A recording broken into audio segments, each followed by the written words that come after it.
There's a couch in Chicago that the streets have started to fear. DJUTV has built one of the biggest platforms in street media, sitting down with rising drill artists, letting them tell their stories, show off their chains, talk about their come-up. But over the past years, a disturbing pattern has emerged. Rapper after rapper sits on that couch, talks to DJU, drops their interview, and within weeks, sometimes days, they're gone. It's gotten so serious that DJUTV himself eventually got rid of the couch entirely after reports that over 10 artists who sat on it either died or went to jail in 2024 alone. The couch gone.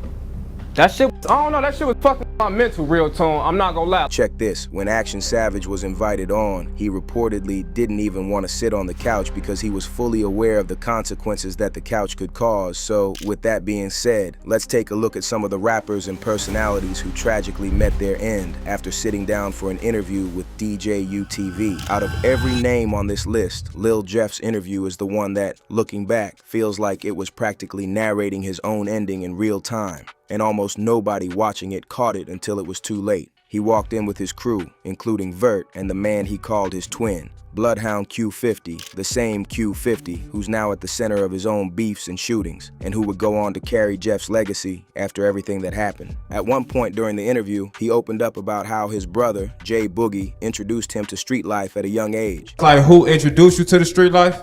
My brother. Your older brother, right? Yeah. Okay. And how was he showing you the ropes? Let me tell you, nigga, my crib got shot up when I was like 14. I was some stupid ass shit. The bullet, that bitch flew like right past my face. They had shot the back and the front. Then they blew the car and set that bitch on fire. Shit was busting. I ain't gonna lie, it was going on. They can't f crib up. That bitch almost hit me, dog. See what I'm saying, though? Shit like that. That play a part. All type of. Just seeing that shit every day. He went on to explain the impact his brother had on his upbringing, sharing several experiences that shaped him. Among them was a frightening incident in which his home was shot up. Recalling the moment, he described how close he came to tragedy, saying that a bullet flew right past his face, an experience that left a lasting impression on him and further influenced the path his life would take. I was seeing it every day, you know what I'm saying? So like everything I was seeing that shit all the time. Just like I'm doing right now. It's just I'm a part of it now, so it's different. So you would say you've experienced some trauma? Basically, if that's what you want to call it. Growing up in these streets of Chicago. Cause you still young, brother. How old are you? I'm 21. 21. Yeah. Young brother. This like the new generation of Chicago. I consider y'all drill babies. Cause how old was you when Chief Keef came out? Like I was in 3rd grade. I was watching that shit after school. I remember The death of Kenny Mack was also part of Lil Jeff's trigger, who was gunned down in August 2013. Many people in the streets believed Kenny Mack's killing was a get-back for the earlier death of Obama, who had been killed the year before in 2012. Obama's death is often viewed as a turning point in the beef between TYMB and Chris World. According to long-standing rumors, the incident may have stemmed from a dispute during a dice game that escalated beyond control. According to the reports, someone walked up close and shot him in the chest. However, questions continued to surround the case after Obama was later found dead inside a hallway, a detail that seemed inconsistent with some of the early descriptions. All of these experiences were part of the trauma and reality Lil Jeff said he was living through. According to him, violence and loss were things he witnessed almost every day, and those experiences played a major role in shaping his ruthless self. Later in the interview, DJUTV brought up the controversy about Lil Jeff starting a killing school, referencing an Instagram Live that had circulated online. The craziest part, this came after Lil Jeff, T-Slick, and another associate had caught 2 bodies, which Lil Jeff would tattoo the 2 bodies on his neck and also hint about the murder online. The shit will start happening. Y'all know this by now. I went black for like a week, and poof. Where you at? Gotta go. After that one, poof. I came back, poof. Only them. I'm talking about the infamous double homicide that happened on the 26th of January, 2024.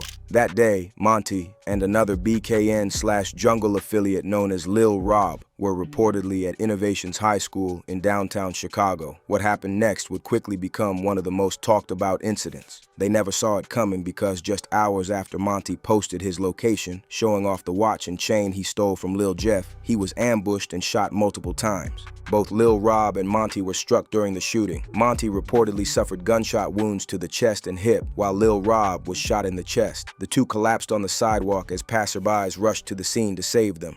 Despite efforts to save their lives, both victims later succumbed to their injuries. Lil Jeff would also talk about Z-Money, though he never revealed so much about him. But it was clear Z-Money played a meaningful role in his life, and many felt his death affected him deeply, with his actions becoming more reckless, linking him to an incident involving a 19-year-old Trap City member named Leal. Leal was reportedly shot while inside an Uber in the Little Italy area, an event many connect to the rising cycle of retaliation and grief that followed Z-Money's death. The interview ended on a more hopeful and reflective note. Jeff spoke about his upcoming work with AMF Visuals and mentioned a mixtape he planned to drop around his July birthday. He also revealed that different labels had been reaching out with offers, though he said he was still holding out and taking his time before making any decisions. I'm gonna move one day though, but not right now. Yeah. I got shit going on. That's why I say once you develop yourself as the superstar rapper you becoming, you're gonna be ready to, you know what I'm saying? Yeah, I ain't there yet though. We talking about in the future though, yeah, one day. As of right now. Well, you see yourself 5 years from now, bro? Rich as fuck.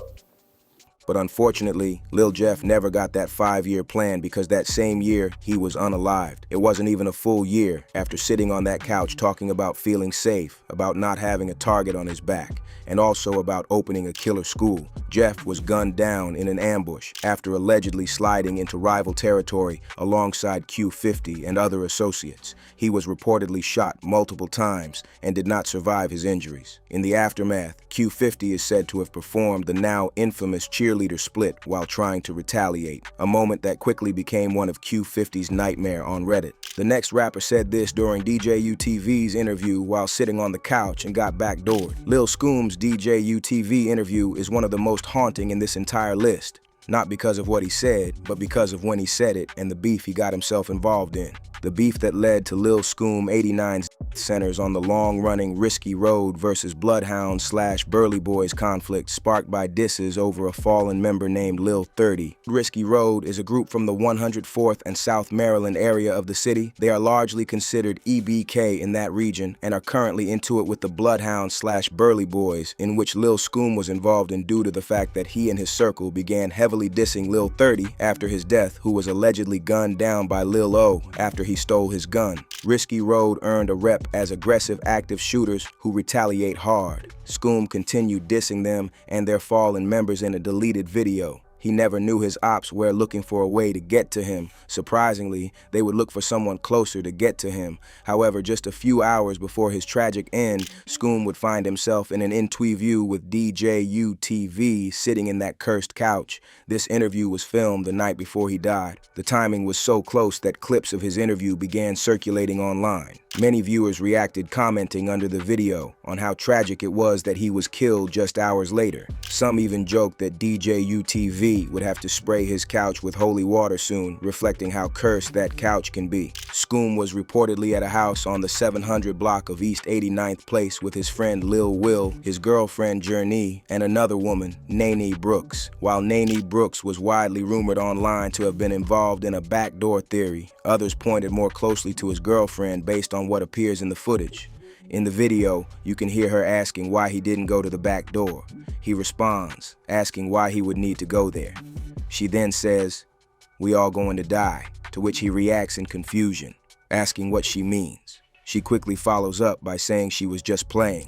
Around 11:50 p.m., shots rang out. Scoom was hit twice in the chest, plus arm. The police arrived and spotted a suspect fleeing with a gun. They chased him, and the suspect allegedly shot at officers, but unfortunately, the shooter escaped. Scoom was rushed to University of Chicago Medical Center and pronounced dead early on July 8, 2024. To some, the cursed couch had struck again, ending the life of a young rapper, linking the pattern of interviews filmed in that same setting to a series of tragic outcomes. However, check this next rapper out. Munna Duke, an O-Block affiliated artist, had given interviews discussing his life around the O-Block set and his connections within Chicago's drill scene, the same world that produced King Von and so many others tied to that block. One of his interviews that many considered a ticket to him getting gunned down was the one with DJUTV. You see, Munna Duke was one of the more open voices to come out of O-Block, so in a 2023 Vanterview, he discussed growing up in O-Block and his interactions with King Von, describing Von as a genuine person and a real stand-up guy. His personal life was also tightly woven into Chicago's drill in ways that made him impossible to separate from the bigger picture. He had recently welcomed a child with the former partner of D-Thang, the late brother of Lil Durk,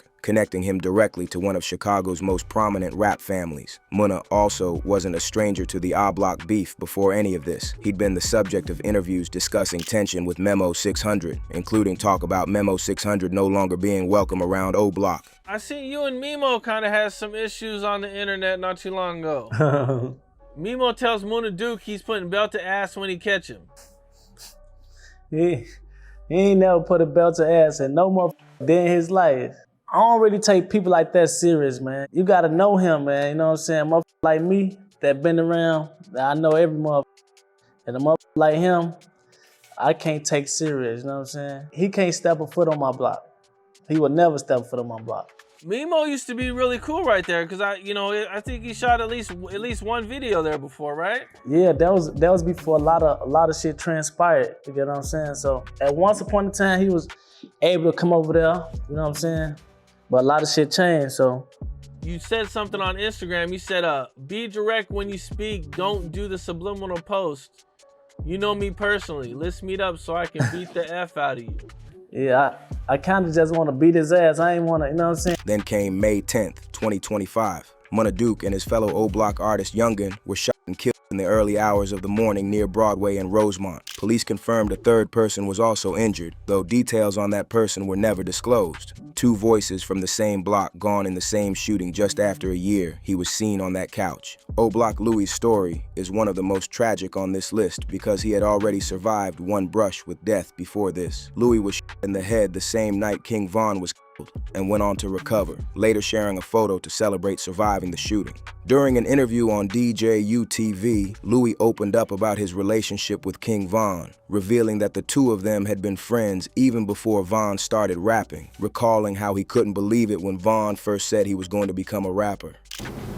I don't want to keep saying too much about it because then they gonna see the interview and be like, what about Philly? Word. Well, yeah, shout out to Philly, man. But just going back to some of the accomplishments, during Von's career, when he signed with Empire, one of the most famed moments is when, he did the video when he broke down the 100K, in O-Block. Was you there that day? You was there that day. You was there all the days. Yeah, but I got my money before he even did what he did. Okay. So you was straight already. Yeah, but I was still there to see them get their little cut and whatever. Mm-hmm. And that's it. Because I don't even really want to talk about that. Word. Well, moving on, he had a relationship with Asian Dog. You know what I'm saying? Asian Dog crazy about King Von.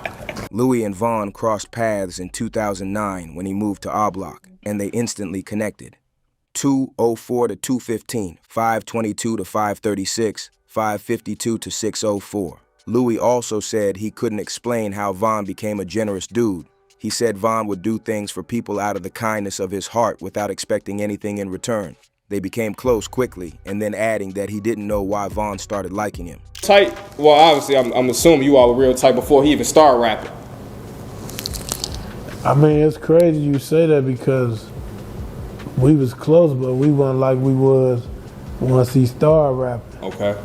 It's like once he started rapping, like, for some reason, we just got a little closer. Mm-hmm. Mm-hmm. And that's what made him, goddamn it, let me get a room out there at the crib. Things started to make sense for him and King Von until that very night Von was taken away by death, a moment he will never forget. O-Block Louie was with King Von when everything went down. At exactly 3:20 a.m. at the Monaco Hookah Lounge, King Von got into a serious fight with Quando Rondo and ended up in the exchange of gunfire. 3 people were injured, one being King Von, Lil Tim, and O-Block Louie. King Von was later found in the hospital, while O-Block Louie, who was watching King Von's back, risked everything to avenge King Von, but got shot in the head by police while trying to shoot at Quando Rondo's SUV. However, O-Block Louie would be asked the reason why King Von walked up on Quando Rondo and started punching him. He said, after surviving that shooting, sharing his story, and appearing on live after his treatment, Louie's death came as a shock to the O-Block community. News of his death surfaced in February 2025, sparking widespread discussion online. Many fans on Reddit speculated that he may have died from complications related to an old gunshot wound, though the exact circumstances surrounding his death remained unclear. But one thing remained shocking, that it was a year after he talked about near-death experience, he died. The other rapper trolled his ops, sat in an interview with DJUTV, and got gunned down just a few months later. Check this. 800 TJ's interview, like many others on this list, captured a young artist talking about his block, his music, and his place in Chicago's drill scene at a moment when his name was starting to carry weight. These interviews are often the first real introduction a wider audience gets to an artist, a chance to put a face and a voice to a name that's been buzzing in the streets.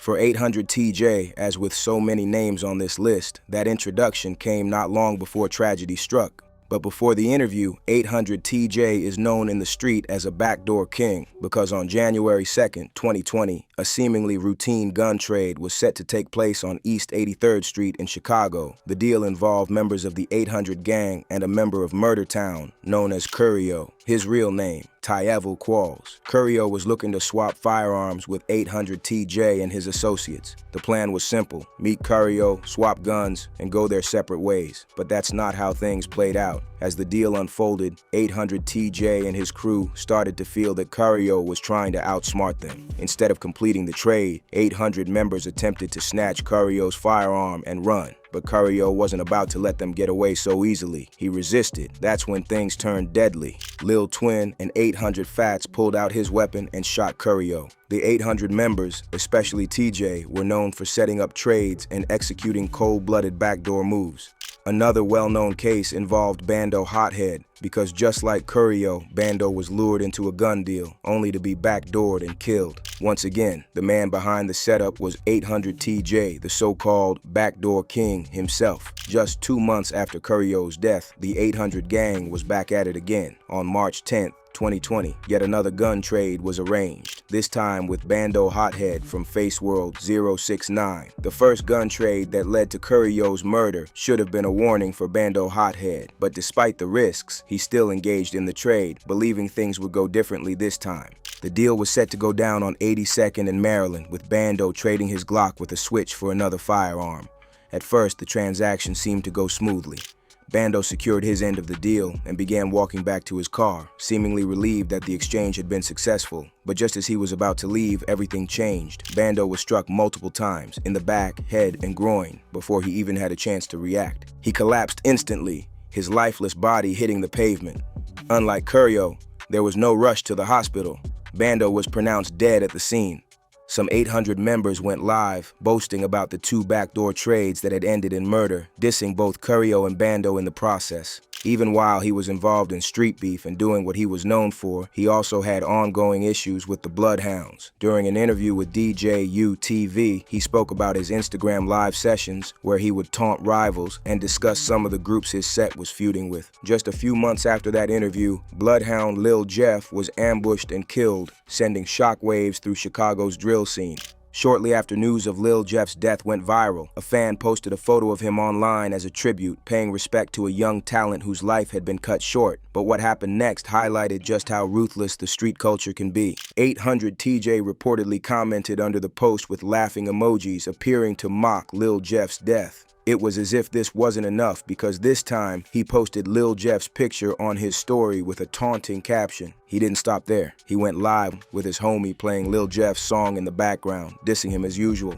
To make matters even worse, 800 TJ and one of his associates reportedly drove through Lil Jeff's neighborhood while streaming on Instagram Live. During the live, they allegedly used the caption F Lil Jeff, making it clear they were mocking him even after his death. Mind you, 800 TJ was also going back and forth with O-Block members on Instagram Live. In one live stream, 800 TJ got into a heated exchange with an O-Block member and bluntly told him that they were up 2-0 on the scoreboard. O-Block started moving around looking for 800 TJ. It became crazier as the O-Block members frequently go on live to arrange a shootout for the whole world to see. TJ was never aware that his ops were so damn serious about putting a in his head because on the 10th of July 2024, he would post on his Instagram bragging about stealing a gun from an op with the caption, "Stop talking crazy to me before I pull back up. How you mad I took your gun?" On the 11th of July 2024, TJ was riding in a car at around 5:17 p.m. on Interstate 94 northbound between 83rd and 79th Street in the Chatham neighborhood.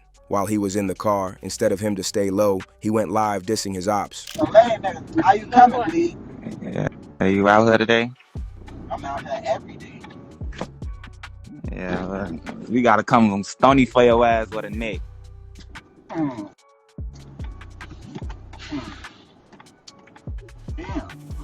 They both is the next. What you want? Shit, I'm out. It was obvious TJ revealed his location, but not long afterward, before he could leave the area, several masked men reportedly pulled up and opened fire on him. He was transported to the hospital, where he was later pronounced dead. Check this. 800 TJ appeared on DJUTV's couch around February 2024, where he sat comfortably speaking about his background and ongoing tensions in his environment. Months later, by June, he was publicly dissing Lil Jeff after his passing. Not long after that, and in less than a month, he was reportedly killed, bringing a sudden and violent end to a timeline that had quickly escalated from sitting on a cursed couch to giving up the ghost. If you like this video, click on a video on either side to watch a video similar to this one.